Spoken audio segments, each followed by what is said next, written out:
Good morning and welcome સૌ મારા followers મિત્રો તેમજ સર્વ સ્નેહીજનો મિત્રોને સવારના શુભ રામ રામ. મિત્રો, આ જો તો આ સૂકું ઘાસ છે. હવે થોડે આ ઘાસ ચારવામાં આવે છે એટલે હવે સુકાઈ ગયું છે અને અડધું થઈ ગયું છે ચારતો અને આ ચારતો અડધું થઈ ગયું છે. પ્લસ અહીં ડૂરું પણ પડ્યું છે. આ ડૂરું છે ને, આ ડૂરું મિત્રો ખાણમાં ભેંસને, ગાયને, ઢોરોને ખાંડમાં નાખી અને આને રાંધવામાં આવે છે ખાંડ તરીકે. તે ખાંડમાં ઉપયોગી છે આ ડૂરું.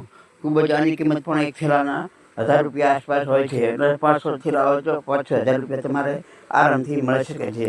તો આ મિત્રો બધું ઘાસચારા વિશે માહિતી છે. તો આ ઘાસચારા વિશે માહિતી પણ ઉપયોગી થાય એવી આપને હું શુભેચ્છા પાઠવું છું. અને જેમ બને એમ આપ પણ ઘાસચારો